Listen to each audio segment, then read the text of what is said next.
ঢাকাই সিনেমার বর্তমান সময়ের আলোচিত নির্মাতা রায়হান রাফি। ইতোমধ্যে তার নির্মিত প্রতিটি চলচ্চিত্রে হিটের তকমা লেগেছে। তার পরিচালনায় সর্বশেষ মুক্তিপ্রাপ্ত সিনেমা তুফান ২ বাংলায় মুক্তি পেয়েছে এটি।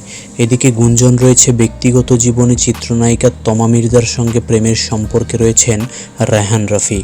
প্রায় সময়েই তাদের নানা পোস্ট ছবি দেখে অনেকেই নানা প্রশ্ন তোলেন তাদের সম্পর্ক নিয়ে। গুঞ্জন রয়েছে তারা বিয়েও করেছেন, যদিও এ সম্পর্কের কথা কখনো স্বীকার করেননি এই যুগল। তারপরও শোনা যাচ্ছে চলতি বছরে বিয়ে করবেন তারা। কিন্তু সত্যিটা কী? তুফান সিনেমার আলোচনা সমালোচনা নিয়ে ভারতীয় একটি গণমাধ্যমে কথা বলেছেন রায়হান রাফি। এই আলাপচারিতায় এক পর্যায়ে উঠে আসে তমা রাফির প্রেম বিয়ের প্রসঙ্গ। জানতে চাওয়া হয়, আপনি নাকি অভিনেত্রী তমা মির্জাকে চলতি বছরে বিয়ে করছেন। এ প্রশ্নের উত্তরে রায়হান রাফি বলেন, এখনও এরকম কোনো পরিকল্পনা নেই। আরও কয়েকটা হিট সিনেমা পরিচালনা করি, তারপর বিয়ে নিয়ে ভাবা যাবে। গত কয়েক বছর ধরে প্রেমের গুঞ্জন চলছে পরিচালক রায়হান রাফি ও চিত্রনায়িকা তমা মির্জার।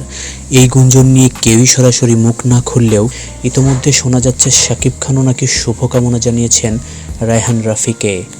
তো বন্ধুরা, আপনাদের কি মতামত তা অবশ্যই কমেন্টে জানাতে ভুলবেন না। আর আমাদের ভিডিও যদি আপনাদের ভালো লাগে তাহলে অবশ্যই লাইক, কমেন্ট, শেয়ার করবেন।